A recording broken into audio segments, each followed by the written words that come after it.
Good morning, नमस्कार, जय हिंद साथियों। स्वागत है आपके अपने इस नंबर 1 यूट्यूब चैनल आर्या विशाल पे। तो दोस्तों, आज के इस वीडियो में Patna women's college entrance exam demo class प्रारंभ बैच बीए, यदि आप एडमिशन लेना चाहते हैं तो इस वीडियो को इन तक वॉच करें। चैनल पर पहली बार नए चैनल को सब्सक्राइब कर दोस्तों के बीच में ज़्यादा से ज़्यादा शेयर कर दें।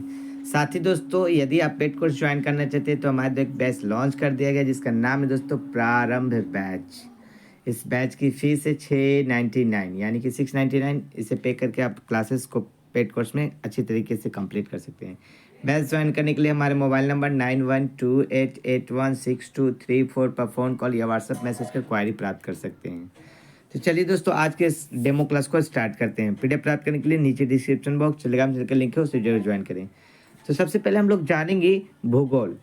भूगोल किसे कहते हैं? तो पृथ्वी का मानव आवास के रूप में अध्ययन करना ही भूगोल कहलाता है। भूगोल कितने प्रकार के होते हैं? भूगोल दो प्रकार के होते हैं। एक भौतिक भूगोल जो कि विभिन्न प्रदेशों के भौतिक पर्यावरण का अध्ययन करता है। दूसरा मानवीय भूगोल जो कि भौतिक पर्यावरण और मानव जगत के अंतर संबंधों का अध्ययन करता है। उसके साथ ही दोस्तों जानेंगे मानव भूगोल की प्रकृति। तो मानव भूगोल जो है मानव केंद्रीकृत विज्ञान है। मानव भूगोल मानव पारिस्थितिकी है। मानव भूगोल के तत्व एकता से संबंधित है। मानव भूगोल क्षेत्रीय विभिन्नताओं पर आधारित है। उसके बाद जानेंगे मानव भूगोल का विषय क्षेत्र जनसंख्या एवं क्षमता का अध्ययन कहलाता है। प्रदेश संसाधनों के उपयोग व नियोजन का अध्ययन कहलाता है। सांस्कृतिक वातावरण का अध्ययन कहलाता है। वातावरण समायोजन का अध्ययन कहलाता है। वातावरण समायोजन का कालिक अध्ययन कहलाता है। अध्ययन के उपागम कौन कौन है? पारिस्थितिकी उपागम, क्षेत्रीय उपागम, व्यवहार परक उपागम, कल्याण उपागम। ये टोटल 4 उपागम है अध्ययन का। उसके साथ ही अब हम लोग दोस्तों जानेंगे अवधारणा मानचित्र का। यहाँ पर नव निश्चितवाद, मानवता यानी कि कल्याण पूरक। तो यहाँ पर दोस्तों देख सकते हैं संभावनावाद हो गया, प्रकृतिवाद या निश्चयवाद हो गया, और यहाँ पर व्यवहारवादी हो गया जो कि अवधारणा मानचित्र हो गए। उसके साथ ही मानव भूगोल की शाखाएं। तो मानव भूगोल की कौन कौन सी शाखाएं हैं? पहला सैन्य विज्ञान, जानकीय संख्या भूगोल, नगरीय अध्ययन भूगोल, राजनीतिक भूगोल, उसके बाद ऐतिहासिक भूगोल, समाजशास्त्र भूगोल, मनोविज्ञान, उसके साथ ही दोस्तों अर्थशास्त्र। ये टोटल मानव भूगोल की शाखाएं हैं। संक्षेप में अब हम लोग जानेंगे ज्योग्राफी के बारे में। ज्योग्राफी का शाब्दिक अर्थ होता है पृथ्वी का वर्णन करना या उसके बदले रूप का वर्णन करना।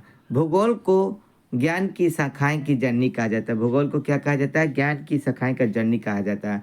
भूगोल की 2 शाखाएं होती हैं, भौतिक भूगोल और मानवीय भूगोल। मानव भूगोल मनुष्य तथा उसके पर्यावरण पारस्परिक रिश्तों को बोध कराता है, जबकि अनेकों भूवैज्ञानिकों ने इस विषय को मानव भूगोल पर अनेक परिभाषाएं दी हैं।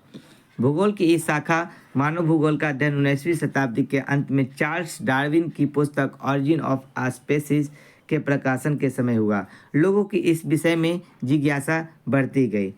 रेटजेल, जिन्हें आधुनिक भूगोल मानव भूगोल का जनक भी कहा जाता है। क्वेश्चन पूछेगा ऑब्जेक्टिव में, मानव आधुनिक भूगोल का जनक किसे कहा जाता है? तो रेटजेल को। इन्होंने अपनी पुस्तक एंथ्रोपोजियोग्राफी में लिखा है कि मानव को जीवित रहने के लिए वातावरण को से सहयोग प्राप्त करना अनिवार्य है। एलन सी सैम्पल रेटजेल की एक अमेरिकी शिष्य के अनुसार मानव भूगोल अस्थिर पृथ्वी तथा क्रियाशील मानव के बदलते रिश्तों का बोध कराता है। प्रकृति के नियमों को समझकर ही मानव ने प्रौद्योगिकी का विकास किया और प्रकृति को अपने अनुसार ढाल लिया। इसे ही संभावनावाद कहा गया। मानव भूगोल के फ्रांसीसी वैज्ञानिक विडाल दे ला वाल्चे ने अपनी परिभाषा में मनुष्य तथा पर्यावरण के संबंधों के बारे में बताया। नव निश्चयवाद, जिसे आधुनिक निश्चयवाद या वैज्ञानिक निश्चयवाद भी कहा जाता है, इसे प्रवर्तक ऑस्ट्रेलिया के महान भूगोलवेत्ता ग्रिफिथ टेलर ने इसे किया है। उसके साथ ही दोस्तों 12 में जानेंगे 12 नंबर नवनिश्चितवाद प्रकृति पर पूर्ण निर्भरता एवं प्रकृति के अति दोहन निषेध करता है एवं मध्य मार्ग को अपनाने का समर्थन है। ग्रिफिथ टेलर साहब महोदय ने नवनिश्चयवाद ग्रिफिथ टेलर हैं। प्राचीन समय से लेकर आज तक मानव के अध्ययन के क्षेत्र एवं उपागमों में परिवर्तन होता रहा। मानव भूगोल के अंतर्गत कई क्षेत्र एवं उप क्षेत्र शामिल हैं, जैसे सामाजिक भूगोल, राजनीतिक भूगोल एवं आर्थिक भूगोल आदि। प्रकृति के यह दोस्तों आपका क्लास 12th एनसीईआरटी का बेसिक है, जो कि यहीं से आपके प्रश्न पूछे जाएंगे। पोषित किए जाने वाले मानवीय मूल्य: प्रकृति के प्रति प्रेम, संवेदनशीलता, परस्पर सहयोग, असमंजस, सहनशीलता, उदारता, अनुशासन, पर्यावरण के प्रति जागरूकता। तो ये दोस्तों आपका टोटल चैप्टर था, जो कि कंप्लीट हो गया। यदि आप इसका पीडीएफ प्राप्त करने के चाहते हैं, नीचे डिस्क्रिप्शन बॉक्स टेलीग्राम चैनल का लिंक है, उसे जरूर ज्वाइन करें, वहाँ पर पीडीएफ को शेयर कर दिया जाएगा। यदि आप बैच को ज्वाइन करना चाहते हैं, प्रारंभ बैच को, तो आज ही आप हमारे मोबाइल नंबर 9128816234 पर फ़ोन कॉल या व्हाट्सएप मैसेज कर बैच को क्वारी कर क्लास ज्वाइन कर सकते हैं जितने जल्दी हो सके, क्योंकि इसकी एग्ज़ाम मई में कंप्लीट हो जाएंगे। मिलते हैं दोस्तों नेक्स्ट वीडियो में। जय हिंद, जय भारत।